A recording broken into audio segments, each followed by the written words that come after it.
Good evening and welcome. And tonight we are on the line with Mark Lewis, who has written this book about his time in the Royal Marines, which apparently was edited massively down. I think we need to find out what the bits were that the publisher didn't want you to put in there, Mark.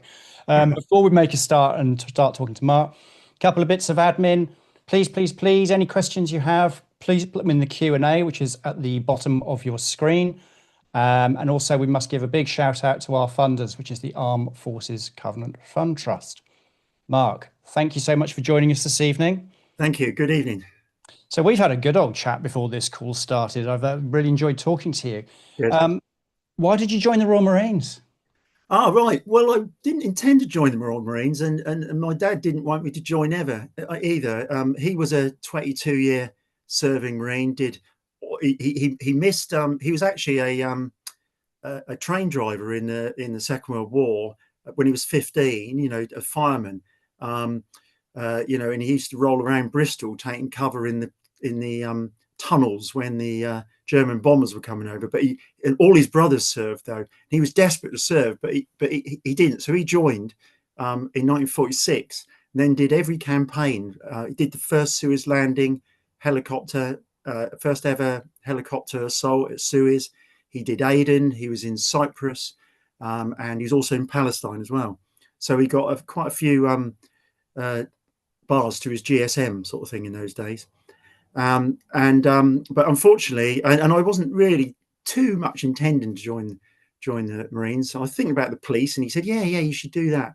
But he wasn't that keen on me joining the police. But unfortunately, he died when he was 49. Nothing to do with any armed conflict. It was a heart attack. Had rheumatic fever when he was younger, so it probably weakened his heart.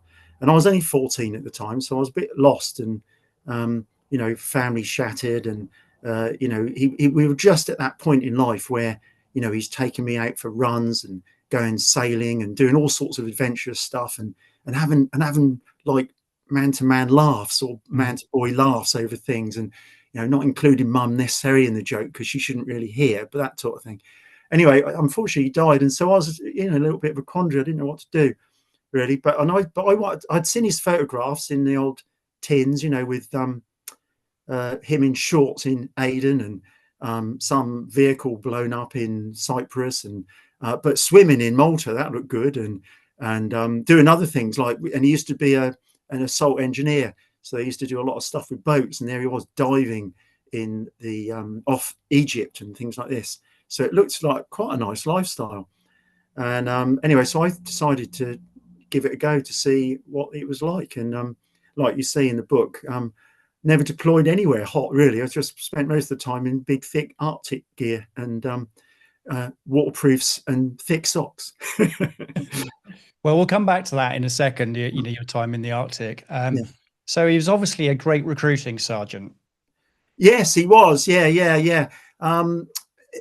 It was it is mentioned in the book. I mean, likewise, when you if you remember what it reminds me of a story where you go into your careers officer at school sort of thing at the time, and this was at the time when as far as going to university, it wasn't an option whatsoever, in that my school didn't even have the sixth form, so you couldn't even take an A level to let alone get into one.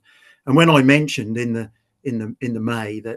May June that I'd had an interview for the Royal Marines, and they'd given me a date for September, 3 weeks after my 16th birthday, the careers officer basically said, "Oh, well, thank you. Well, I should do that then next." So no great recruitment from them. They were just sort of pleased that you got a job and you weren't going to,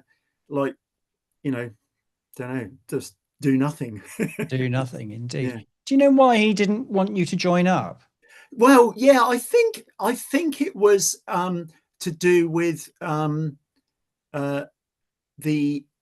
it's with a lot of these things. The training looks absolutely brilliant, doesn't it? And and it is good. I mean, it is definitely exciting. Definitely puts you through a lot. But I think his reason for not wanting me to join up was probably to do with his family life. He did 22 years, and so I was born. My sister was born when he was there in Malta. I was born when he was on active service in Aden.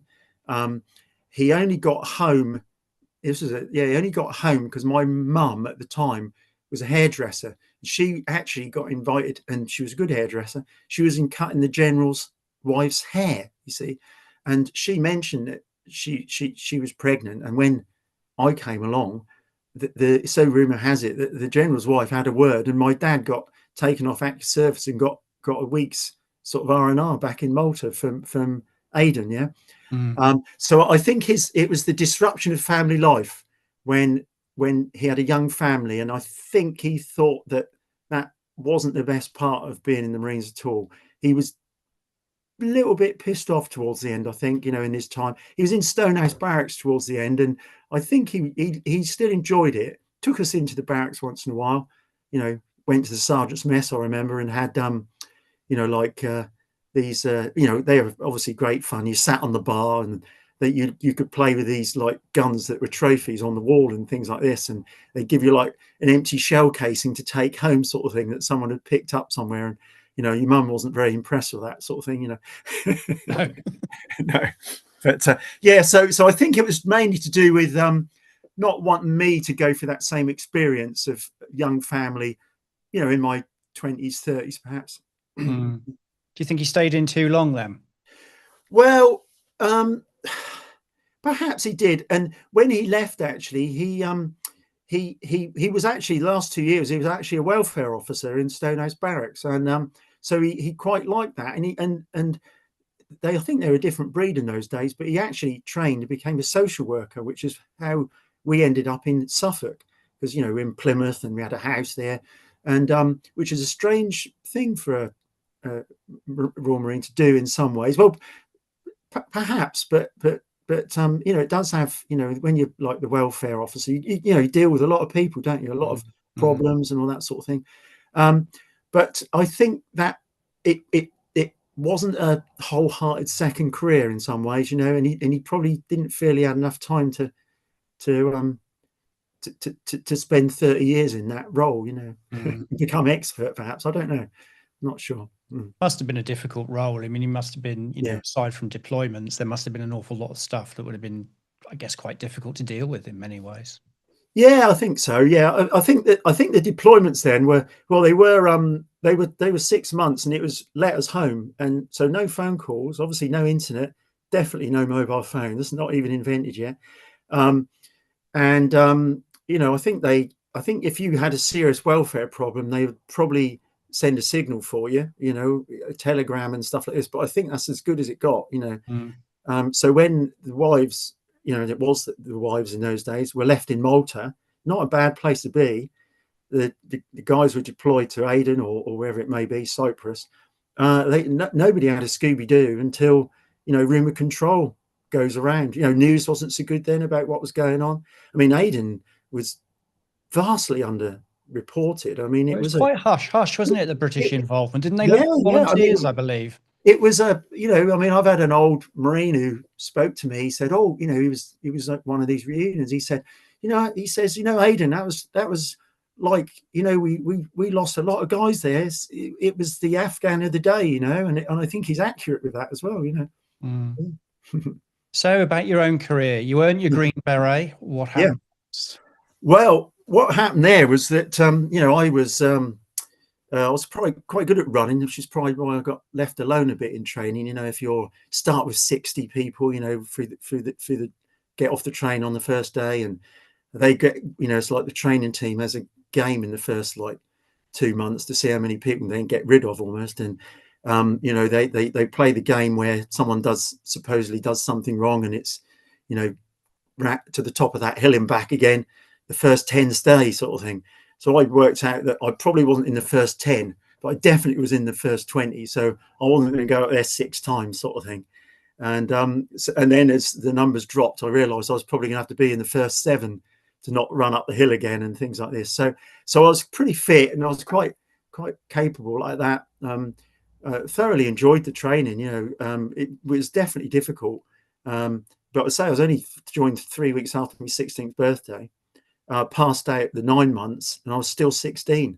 So sent off to 4-5 Commando amongst these horrible 26-year-olds with great big moustaches, who were like, who'd done 2 tours of Ireland, and you're not only a sprog, you're like, you are So proper you'd have bits. been nowhere near your physical prime. I'm assuming you'd have been nowhere near your physical prime at that point. Well, no, but no, not at all. I suppose you're not there until you're about 21, really. I suppose, and maybe a bit older, but no, not at all. No, so you are you do all the same commando tests. You don't half eat a lot as well. There was like breakfast, dinner, evening meal. When you're cleaning your rooms, your grots at night, someone does a Dutchie burger run. There's a burger van there called Dutchies, and you go up and you get someone to get you 2 egg burgers, and you raffle them down at 9 o'clock and go to sleep at 10. I mean, you're needing probably 8,000 calories a day, and it was all going, you're just getting thinner and bit more muscular for a 16-year-old can. But yeah, so anyway, so I went through training. It definitely wasn't easy, but I got through with my squad. I wasn't back squadded, originals as they call them, and so like 14 originals passed out of the 60 that joined. And my troop commander, Lieutenant Hudson, he called me into the room just about in King Squad week, which is the week that you're passing out. He says, Lewis, come into the room. And I was there with a lad called Wright, Ned Wright, and he said, right, you two, because the call's short of him, we're gonna Myatt's gonna become a signaller. You're lucky no one's become a chef, but you two are going to become a clerks. You're going to have to do the clerks course. What? We were both, Ned was actually a section commander, and in other words, recognized to be perhaps become a corporal quite early. And we were really devastated. And we said, we don't want to do that. No way. You don't talk back to the training team, even in King Squad week. And we don't want to do that. And he said, well, you've got to do it. And we argued back a bit more, pushed it a little bit. And he said, right, Lewis, shut up. Says, you and Wright here are the only two with an O level in English and maths.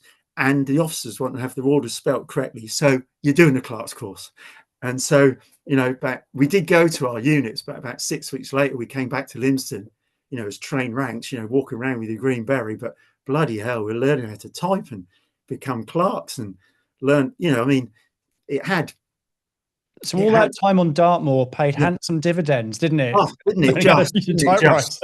Well, what they do, they do say though, as was highlighted later on, you're still a Marine, you still do all the stuff, and as was highlighted later on, when the Falklands was invaded, it was an armourer who used the 66 and stopped an Amtrak, and it was a chef who fired the 84mm that almost sank the Argentinian ship in South Georgia. Yeah, so so we were all there. Yeah, it matters not. Be it that he was aiming for the bridge, but it missed and went underwater and put a hole in the ship. But that's by the by. I bet he doesn't say that. He does actually. So, what was how did your career progress from there? Then, what was the first kind of like highlight of your career? Yeah, well, I went off to 4-5 Commander, like I say, and what was quite nice about that you end up in HQ company. I went to Yankee company first, so I did a bit of mountain training and did some pre-Norway training sort of thing. Then I unfortunately went on this clerks course, and you all everyone's saying, just fail it. I was called Lou at the time. Just fail it, Lou. They won't be able to do anything about it. But like, you're not allowed to fail it, and if you do, you end up as a clerk still anyway. So it's almost like no point. But anyway, so I ended up in HQ company clerk there, and so what was quite good about it, though, it was bad points, but the sergeant major was a PTI, and so he used to try and keep fit, and he'd sort of say, well, Lou, if you want to come running first thing in the morning, we can make sure if you're interested in sport, we'll get you interested in that, and you have to do like an 18-month return of service, which sounds a lot when you just finished training, but it's not, and you almost get within reason the next course or draft of your choice. If you play the game, Lewis, and do the orders, make the tea, do all the right stuff, you will look after you, and they're very good at that. They did hold their word there. They're very good at that. And but the advantage of it is that when you're so young and you're you can sort of read and write and stuff like this. Some of the guys were coming in and saying, "Oh, Louis, I'm trying to fill out this claims form sort of thing," and then you realise this poor chap actually can't read very well, although he's brilliant with a sort of GPMG at 600 meters and that. He's trying to put in for a sniper's course, and he wants to, you know, I'm a good shot, so I should be a sniper. That's what they said on the form. I said, I think we could add a little bit more to that, don't you, Taff, sort of thing. So I would enhance their application forms and read it back to them, and they said, "Oh wow!" I said, "If you like, I'll type it up for you. You can sign it." "Oh, great, that's brilliant." And then, you know, guys who might be putting in for claims forms for like rail travel, I said, "Oh, you know, you can get a free warrant for that, and you can." So, you know, you can go via here and you can I? Oh, you know, and so you were sort of helping them out. And then later on, when maybe one of the other people in another company was trying to give you a bit of a hard time in the scrang, you know, in the dinner queue, the galley and that, one of these guys would turn around, "You leave Louis alone, right? He's the company clerk," and I'll knuckle you if you sort of give him a hard time. You go, "Oh, right, cheers, Brian." Yeah. You know, so you know, there was some sort of advantages about that, and you do learn quite quickly. I mean, I had friends who left who were like, had been in like 7 years, didn't have a Scooby-Doo how a commander unit was organized. You know, and you know, a rifle troop, and they're 8 people in the section and loosely connected to a troop and a company, but I didn't know anything about Zulu company or mortars or anything, but you got to know the organization of it. And yeah, you know, and also a lot of the guys who visit the office were other sergeant majors and the other officers who were there. And so later on, when you met them in your career, you said, "Oh, you were with Captain Cole, weren't you?" Or you were, you know, that sort of thing. So it's quite a good contacts. You know, you don't know it at the time though. Of course not. So there is value in an O level in English and maths. Apparently so, yeah. Well, if only someone had told me. Yeah. So when was your first operational deployment? Well, my first operational deployment was where we did how it went was, I'll just briefly go. So so I joined at 16. We did a Norway trip there with 4-5 Commando, went to Norway there, came back from there, went to Poole for a while, and then joined 4-2 Commando in the October. Rumours of a Northern Ireland trip at some point, you know, that was the medal at the time. You know, it was either Northern Ireland medal, next one you got was your long service and good conduct medal, because there was so little going on at the time in those actually almost not Northern Ireland, but, you know, halcyon days of Cold War where, you know, not many conflicts were going on around the world. And so there were a lot of sergeants, 15 years, had a long service and good conduct medal and a Northern Ireland medal, and not more, and no more. I mean, you think of in the last few years how many rows of medals some of those chaps have now. But yeah, anyway, in those days, you know, we were waiting for the next thing, and we were all ready, and it was the Falklands, yeah. And Colonel Vaux, you know, I remember him standing up in the parade ground. He says, "Every 10 years in my career," this is a guy who was in Limbang landings, winning Military Cross as a lieutenant, you know, and he was he's our CO, brilliant, really good chap. He said, you know, about every 10 years in my career, the Corps has deployed somewhere serious. You know, it was Limbang, then the Aden crisis, and we did Malaya, Cyprus, and then Northern Ireland happened in 1968, early 70s, and this is our one, he says. You know, and you know, off he says, you know, having done a little pep talk, you know, to the South Atlantic, quick march, which was the name of his book, which I thoroughly recommend people read as well. Yeah, and yeah, so off we went to Southampton, actually, where we.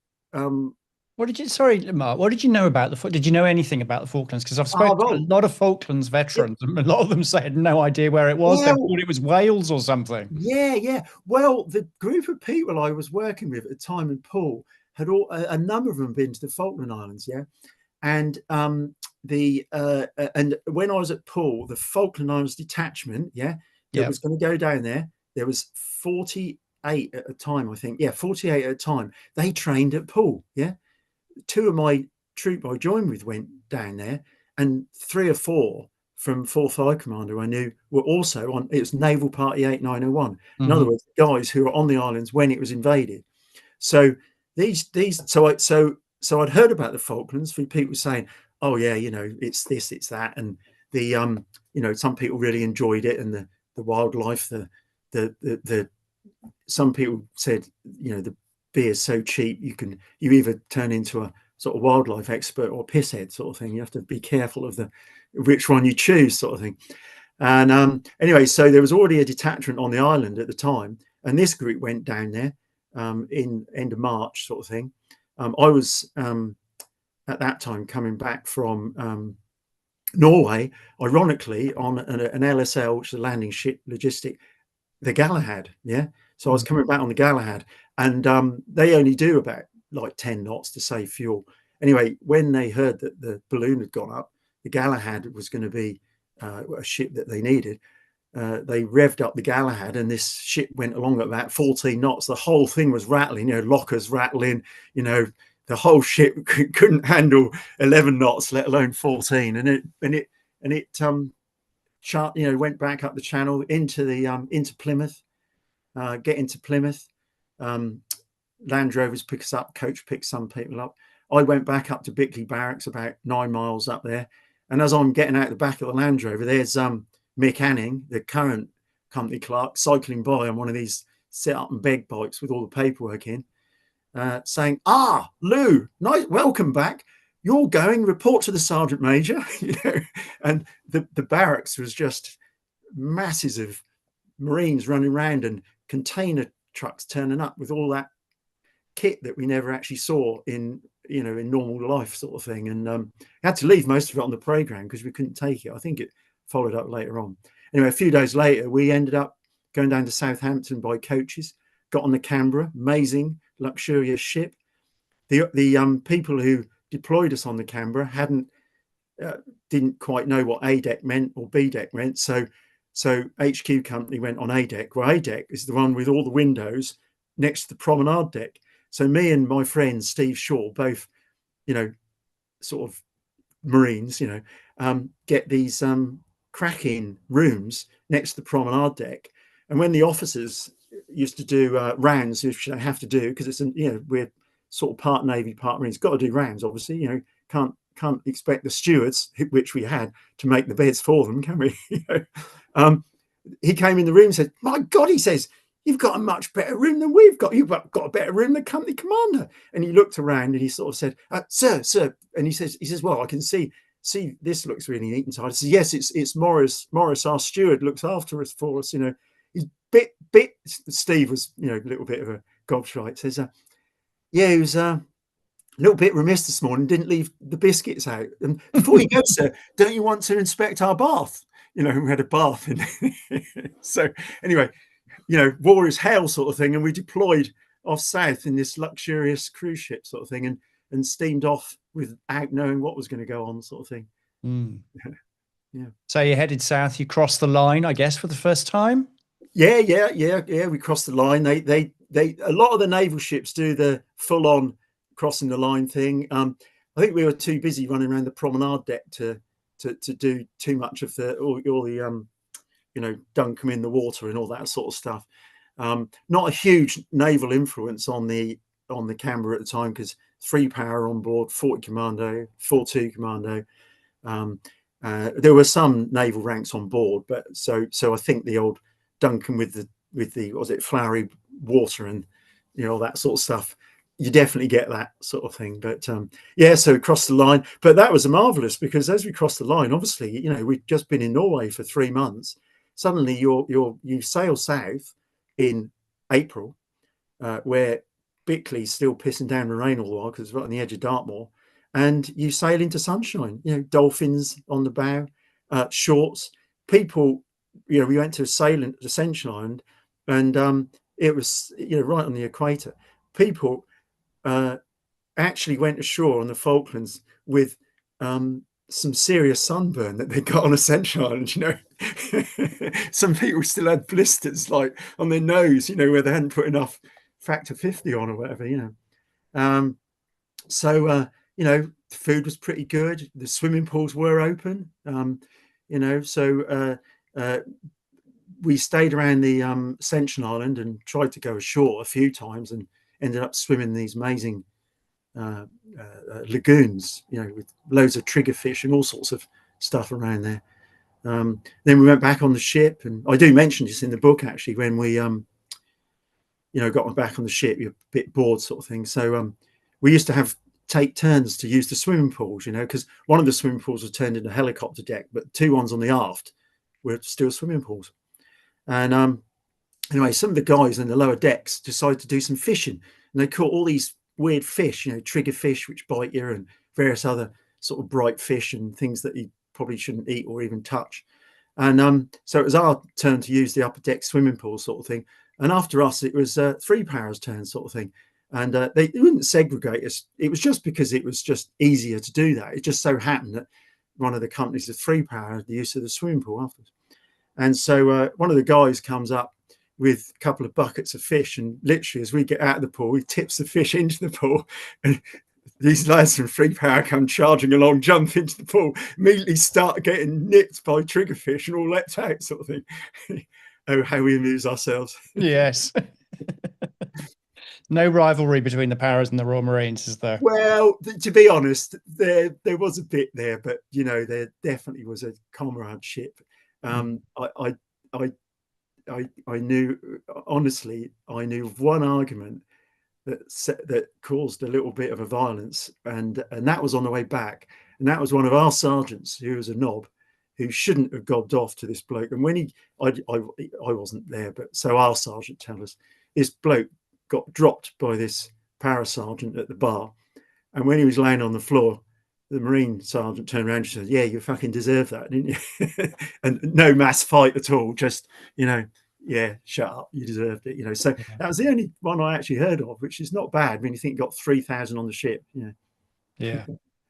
So at what point did it, because a lot of people, certainly I've interviewed in the past, have said to me that it in the way you've described it, and there was a point at which it got real, so to speak. Sure, yeah. Well, I assume that happened to you. When was that? Yeah, right. So so we are doing so we've been on the island, and the general reason you're stalling there is to actually restock the ships, and there's helicopters and there's cross-decking going on, because like all the medical supplies are on about 4 ships, and they're gonna, you know, you're gonna get the operating tables off first, and the tents are in the hold of another ship, and how are you going to get them all together?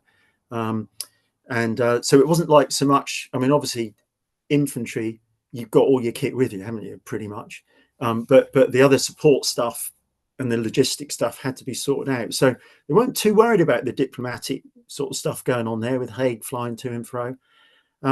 But anyway, we set off south, and we started submarine anti-submarine drills, complete blackout, seriously taken blackouts. You know, we went round blacking out the windows with loads of canvas from the stores of the Canberra and that sort of thing. So all the windows were blackout, and they literally were, you know, naval ships alongside that obviously were very good at doing blackouts, because obviously, you know, that's what their job is, isn't it? You know. And so they were calling us up and saying, "You've got so many, you know, you lit up like a Christmas tree." And so off we go. You know, so the next night to try again, and it got better and better. Then you're doing you know, evacuation drills where, you know, everybody goes on the deck, and people come along saying, "Well, if you went into the South Atlantic now, you'd probably last about 7 minutes dressed in that." You know, you actually think, "Oh yeah, I've watched these Titanic films, and that's what we're on." And you know, if this ship got hit, it would, at night, with all us on board, that's the whole corps wiped out, and half of the parachute regiment. There was no point in going to the Falklands anymore if that happens, and the disaster of what that might mean at night. That was pretty serious stuff.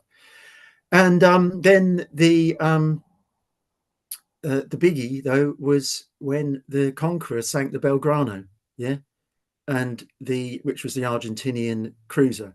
Yeah. Hundreds of lives lost on that. And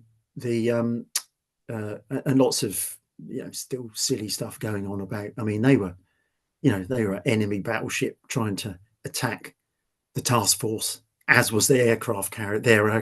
You know, they're quite fortunate they didn't get that sunk, I think, as well at the same time, because I think naval, the submarines are pretty, they're you don't want to meet them in sort of Pompey on the night out sort of thing, but when they're on your side in a submarine, they're pretty impressive stuff sort of thing, yeah, so they'd have probably sunk a few more if they'd been let off leash sort of thing. Anyway, so this ship's sunk, and the rumor goes around, the Belgrano's been sunk, and so we had this buzz of excitement, thinking, right, that's us on the first blow, and we're not going back now. We've just sunk one of their ships.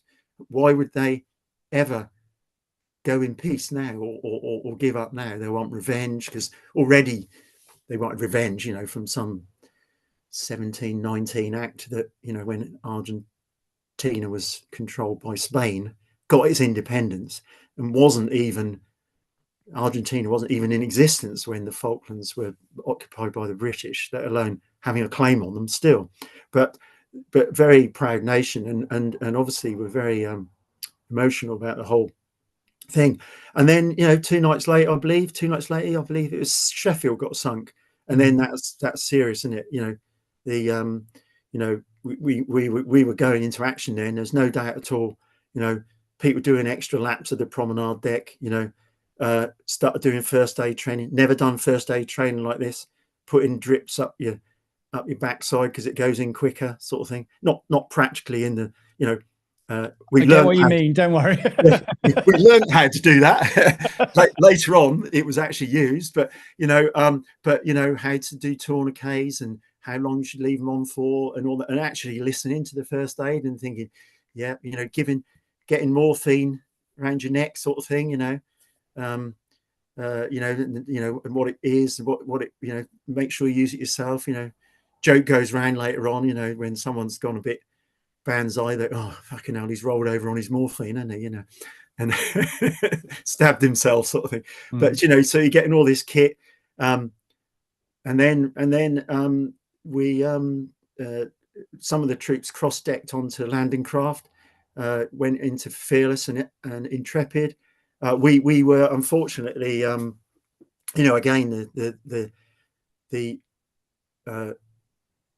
the grimness of the Pebble Island attack that occurred, which we didn't know much about at the time. We knew some cars had been taken out, but the task force was sailing to the island that night, slow speed, but just we're going to get there at the right time in the right place.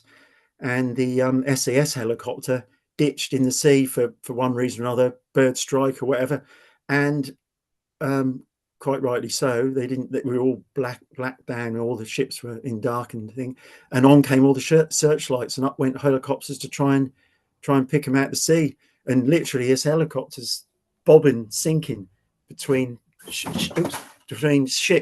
I told you I'd knock that down with my arm. Anyway, bobbing between ships with searchlights on it, and ships sailing on by, because they can't stop. And there was quite a number of the young SAS troopers on board there who'd had a crazy successful attack on Pebble Island, which is still spoken about today, isn't it? And they didn't survive. They didn't even land on the fault. Well, they did land on Pebble Island, but they didn't see any of that part of the conflict, And so anyway, so the following night we go in. 4-2 Commando is the reserve unit for some reason. Nobody wants to do reserve unit, but you sort of think, well, reserve unit will deploy to where the action is, I suppose. And so 4-5 go ashore first of all, as do, I think it was 3 para, maybe 2 para. Yeah, 2 para, I think, on the landing craft. Deploy successfully. We hear the Fanning Head bombardment that the SBS had called in, and saw our first example of naval gunfire. Jesus Christ, that's what that was all about, was it? You see, you hear about naval gunfire, but when you actually see it, be it from a distance, you realise that I'm really pleased they're on our side, and so accurate in this area. And so you're seeing all these things for the first time. This hadn't happened since the Second World War, all this stuff, sort of thing. And so the Canberra goes in, everyone's dropping anchors and ships are sailing around. we have a little bit of respite while the Argentinians are getting their act together, you know, probably on mountaintop spotting us, you know, saying there's loads of ships here, send the aircraft or whatever. Unfortunately, the two Gazelle helicopters wrecking up San Carlos and get shot down. Both crews end up in the one crashed, both killed straight away. Two crew men ended up in the water. Sergeant literally dragging the officer away who's seriously wounded, gets opened up by the Argentinians while they're swimming, still drags him to shore, gets him ashore, sort of thing. And I believe a parachute regiment patrol there saw them off, you know, saw off the Argentinian patrol. And we saw, I say that's quite sobering, where we saw the landing craft that picked them both up. And there on the landing craft is Pusser's blanket, you know, just normal Navy blanket, red, because the poor chap underneath it has just bled out, sort of thing. And this sergeant, who was somebody who I knew, really robust, capable sergeant, he's got a naval leading hand medic with his arm around him with a blanket over him, walking up this gangplank with this landing craft in, and he's literally shaking like he's not hypothermic, he's in complete shock, white, shaking, coming up the thing. And I remember turning around to my friend Neil and saying, fucking hell, Neil, if that's what it does to him, you know, what's it going to be like for us, sort of thing. You know, quite not, didn't have to be sober, because we've been sober for quite a few weeks, but very, very sobering, yeah, to see that happening and we hadn't even landed yet, you know, those things were going on. So off ashore goes all the guys. We not all the 4-2 Commando got off. We were rapidly told about we had air raids came in then, so in comes fast, relatively modern jets. Again, it's a bit of a first for the UK military, suddenly being attacked by jets, and everybody wanted to have a go at them, you know, shooting GPMGs at them, and the Rapier batteries weren't in position at the time. Again, the Navy were banging off everything they possibly could and were successful at it. And some of the ships were just, you know, again, I've got pictures in the book there of ships that had been hit 4 or 5 times with 500-pound bombs, 1,000-pound bombs that had failed to explode, but taken out some of their weapon systems, going around trying to protect the ships with only one weapon system working, you know, sort of like an Orlecan working because their main armament's out, but still going around at about 20 knots, putting themselves up as a target, you know, proper Nelsonian type captains on those ships, you know, very impressive. You know, you think, you know, when you're a Marine, you think the average naval officer is a bit of a, you know, upper class, you know, and you know, but well, when put in action, they are, you know, like Nelson's heroes, you know, sort of very willing to put their ships at risk and do everything they could, you know. And you saw this like close up, you know. We then had went back in that night. The Ardent was sunk, as was the the Ardent was sunk before we landed, and the crew of the Ardent was taken onto the Canberra. Yeah, this was the night before, and and they were again all in shock. You know, some blokes just literally wearing vest and pants where the ship had sunk below them, you know, and just wearing blue naval uniform, absolutely nothing left, no kit, no personal kit whatsoever, and their home had just sunk. You know, they'd been in the galley, you know, some was a chef, you know, cooking up dinner. Other people were in the ops room and knew it was coming, but they just maybe had a flash mask on them, but that's the only difference you could see. And so the crew that survived, the fit ones, came on the Canberra as well. And then, you know, so another naval ship sunk, and then the Antelope gets hit, the Atlantic conveyor with all their helicopters. And ironically, someone thought about this, ironically, all the tents to accommodate all the Argentinian prisoners when we won were on that as well. That's pretty good foresight, isn't it? I mean, that's confidence, isn't it? But unfortunately, 3 Chinook helicopters went down with it as well, which would have been our transport sort of thing. And so, or 4-5 Commandos transport, because they end up yomping across, as did 3 Para. Yeah, here we go. And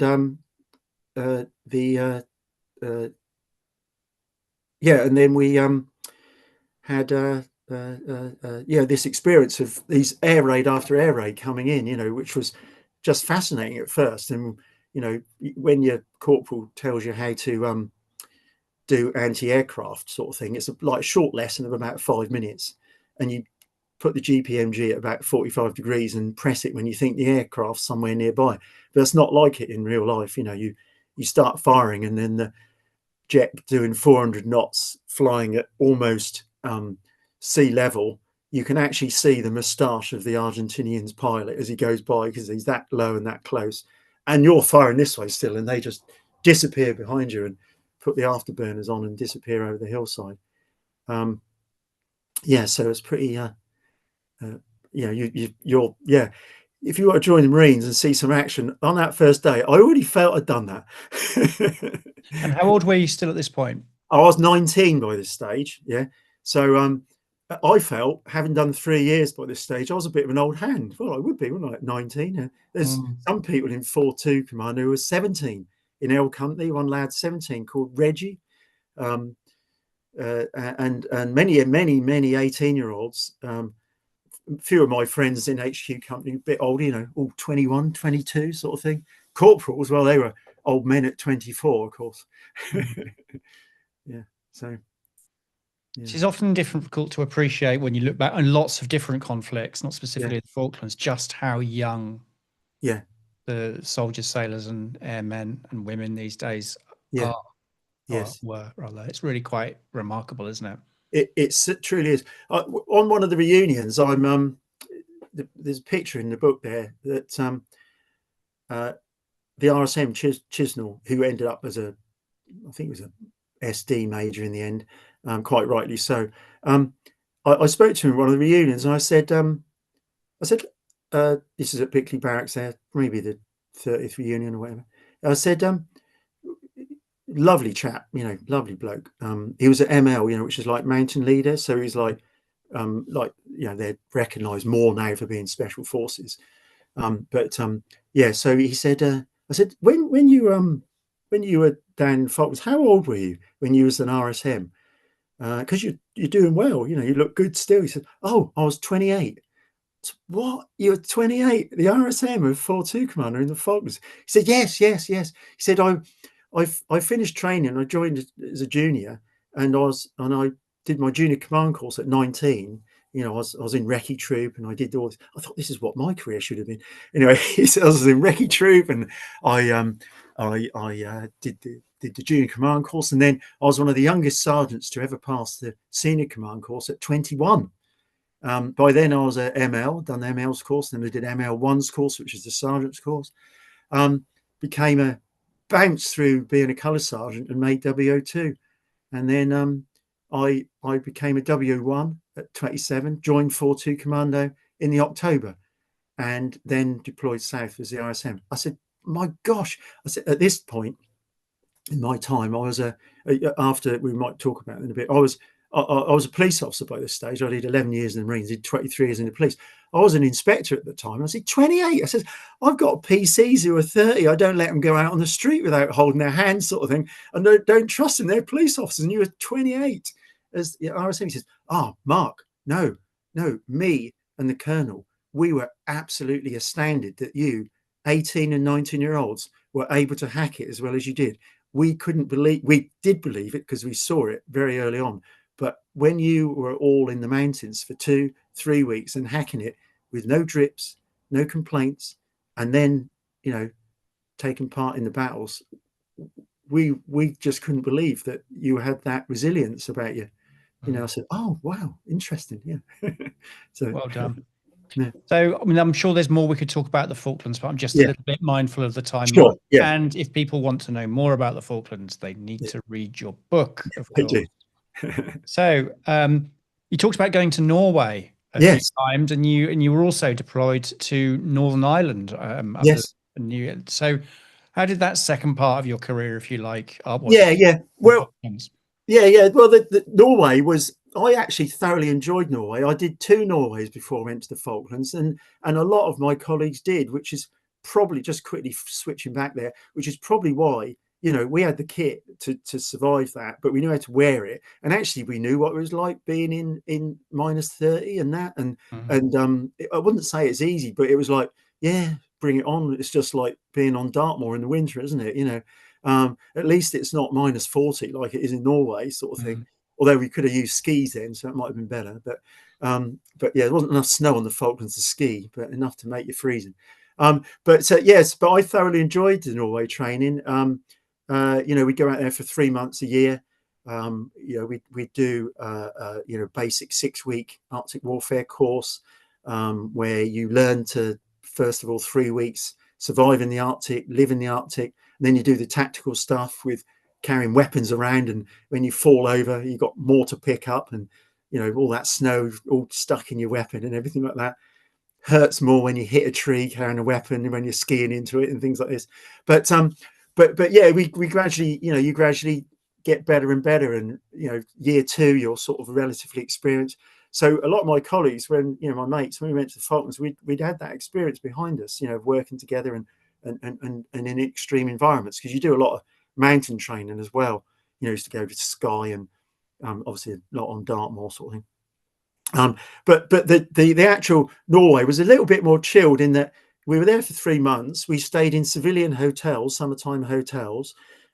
Best place was a place called Lom, which I'm not sure that we knew what was going to happen, but it was a summertime hotel in a village, which was perhaps not all that sensible to put like 300 or 400 Marines in this village that had never experienced Marines before.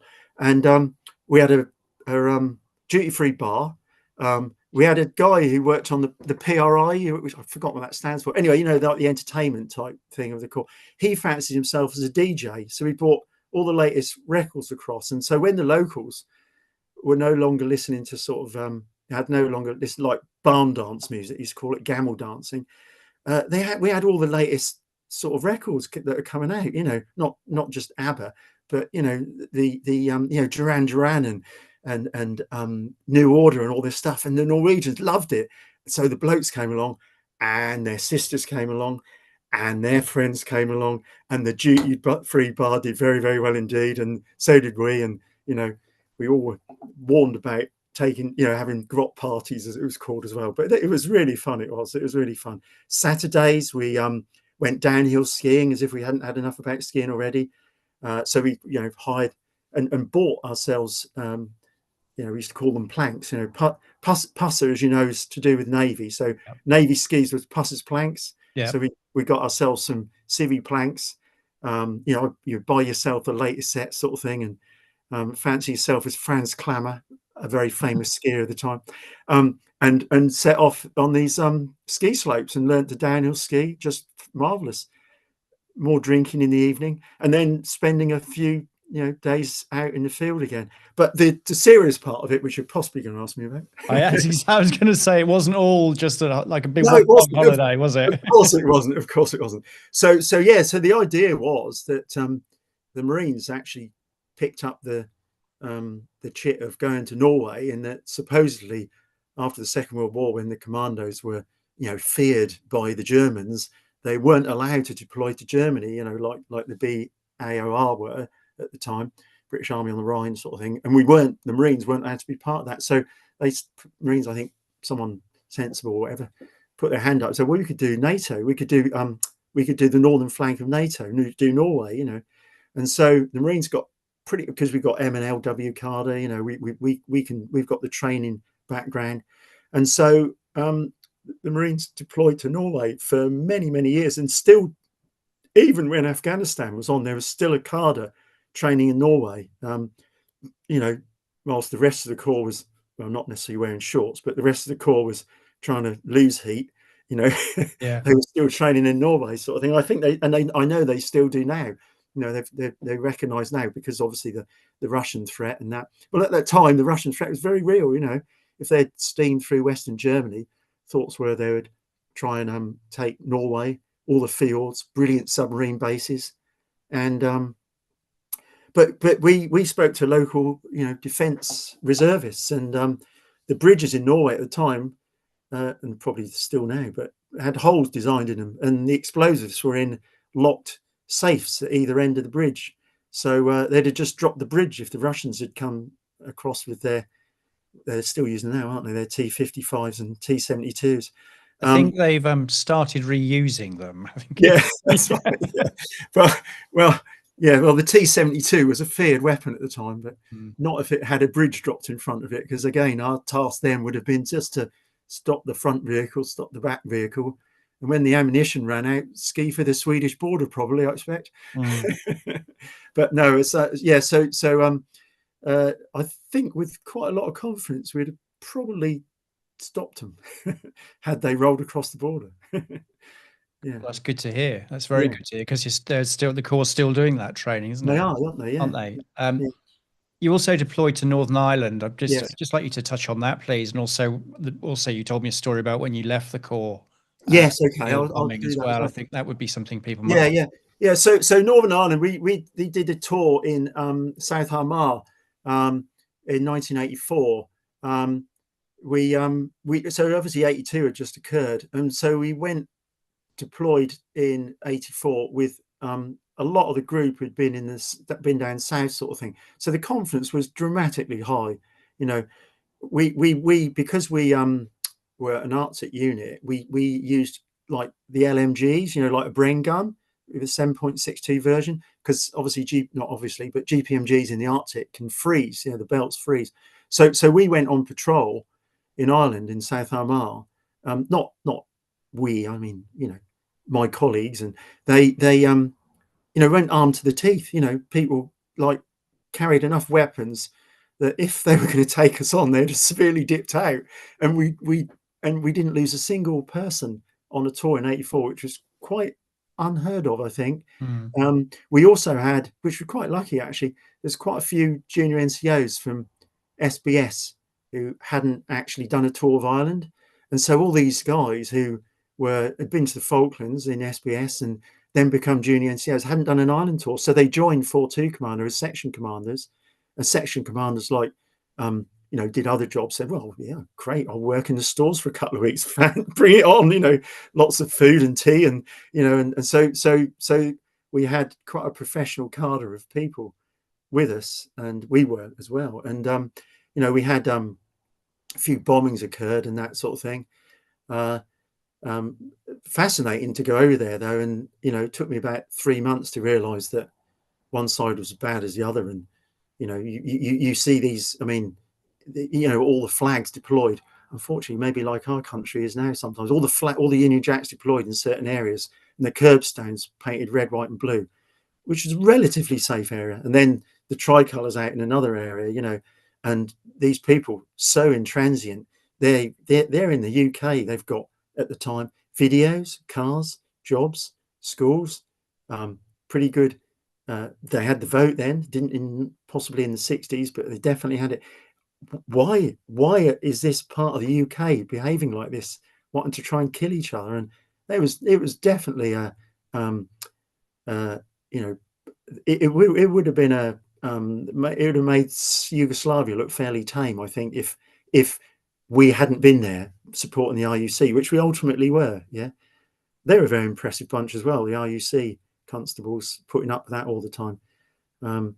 And they got more professional, actually, funnily enough, the more involved they were with the security forces. The ones in like Crossmaglen were just like your mates, could have been one of your, one of the teams, sort of thing. But when you get back to the quieter areas, unfortunately, they were a bit more, bigoted, some of them, some individuals, they weren't going to help the peace process the way they patrolled at all. We were astounded. We told our bosses, said, look, we ain't patrolling with them because they're just aggressive. And, no, not all like that. I was in the UK police, and I know one or two of those are bad apples, but, there was a few there. Yeah. Yeah. So why did you leave the Royal Marines? Well, why did I leave? That was a sort of a influence a little bit of an influence. My dad, like I said, he told me not to join the Marines, and so he'd have probably been quite pleased when I joined the police, because that's actually what he wanted me to do. But I'd seen my colleagues who were a bit older than me, some of the sergeants, some WO2s who were pretty robust characters, floundering a little bit in their last 6 months, not knowing what to do, thinking about becoming like kitchen fitters, which is a great job. I've done that sort of thing, but not WO2 sergeant major in charge of L company or something like that, and bus drivers. Oh, I'll get a taxi and that sort of thing, and just not using their talents in life, but people not using their talents in life, not recognizing their talents that they've got. Couldn't join the police at 40, and generally when you left the armed services then 22 years, then you're out, sort of thing. Not in a mean way, got pension, but you did go. Occasionally you get a 5th 5, people would get that. Oh yeah, colour sergeant so and so, he's going to stay in the stores for another 5 years, sort of thing, or whatever, and he's chuffed that he got that. But not everyone got that.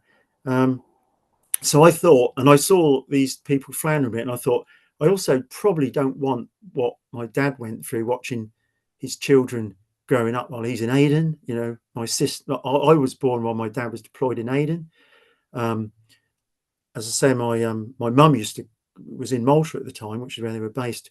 Used to cut the general, maybe the brigadier's wife's hair when she heard that her husband, when she heard that my mum had given birth to me, my dad got an R&R weekend back, sort of thing, back to Malta, sort of thing. It was quite unusual. It sort of didn't used to happen. So there was all that family upset that you could tell had been going on. So I thought, no, if I leave after I haven't done to Ireland, I don't think I'm going to beat the Falklands. That one, I'm actually, my desire to see a bit of active service had gone completely. I was happy. I was more interested in downhill skiing and sailing at this point in my career, sort of thing, and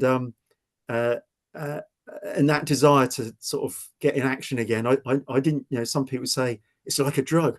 No, it wasn't. It was a drug that I thought, yeah, all right, tried it, but I don't think I want to particularly do it again.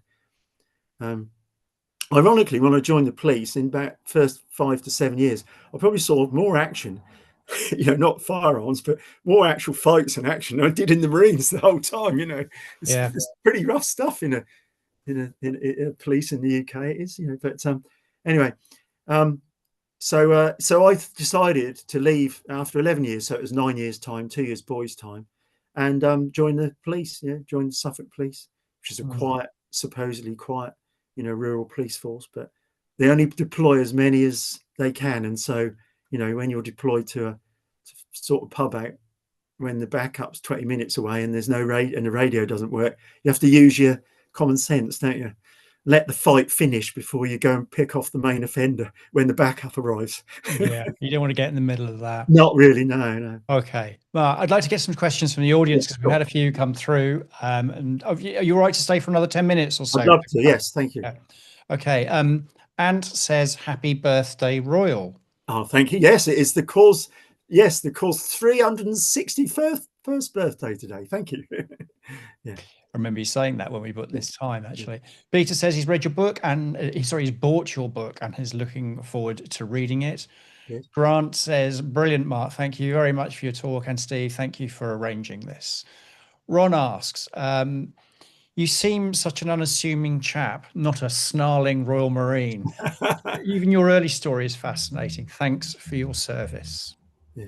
Do you have a website or anything for your book? You haven't? Yeah. There is a book there, a website for the book. Yeah, and if you search under the book's name, you can do it under Mark Lewis, or the book's name, which is that. There's a little story about that as well. I mean, I was going to call it Good Eggs and Dodgy Oppos.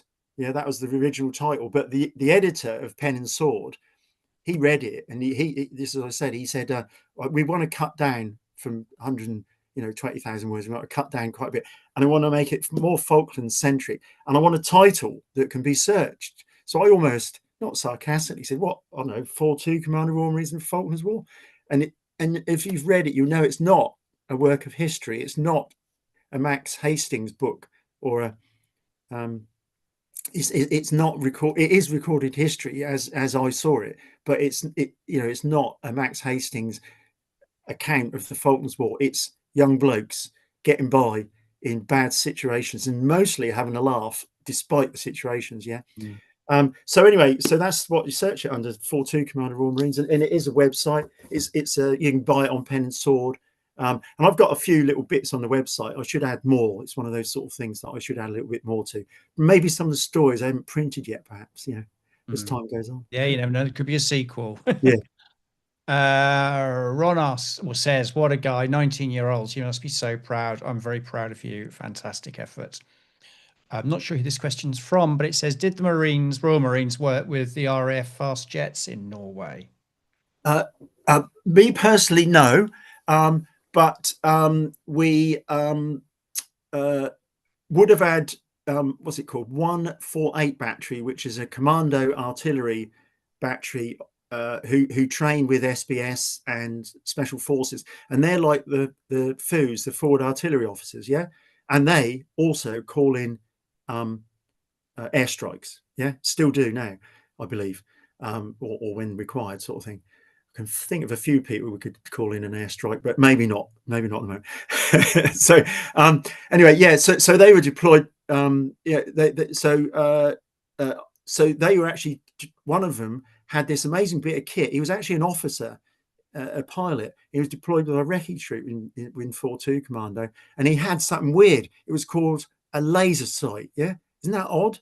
So it's a great big bit of kit that was about this big that he had to carry. And he went forward with wreckage troop and he pinged a few Argentinian sites that they wanted the Harriers to drop laser guided weapons on, and they worked, sort of thing. And shortly afterwards, the wreckage troop got yomped, which means yomped means ambushed as well as walking. Yeah, got yomped. And this officer, the second bit of action that is laser rangefinder sight got was when he shot his own laser rangefinder and quickly legged it back to our own lines, so it wouldn't fall into enemy hands. Yeah. Wasn't that all kind of quite? A lot of that equipment was experimental or very new American kit, wasn't it? That they to blag somehow or another. That's right. Yeah. Rumor has it that we didn't see any of this kit, but rumor has it that some Stingers were got a hold of. I definitely know that it's well documented that you read anything about the Harriers, they got the latest Sidewinder missiles deployed and used them extremely well. There's an amazing story of one pilot, Morgan, his name is, Flight Lieutenant Morgan. Awesome story of how he downs 3 Skyhawks in one sortie and the other one gets away, sort of thing. Imagine that. Imagine when that bloke landed back in Argentina. Oh, gone. I'm the only one that survived. Right, who's the next 4 to go then? Yeah. Things to look forward to. Hi, Mark. Good to see you on here, Royal. I was on Mount Kent with Juliet Company early in late May, with 3 light guns, a troop of 7 Commando battery. We certainly fired in support of 42 Commando, during the Falklands conflict. A Pongo. Yes, well, yes, but you do, yes, well, you always keep calling them Pongos, don't you? But yeah, but I was immensely impressed. A bit like the naval gunfire support.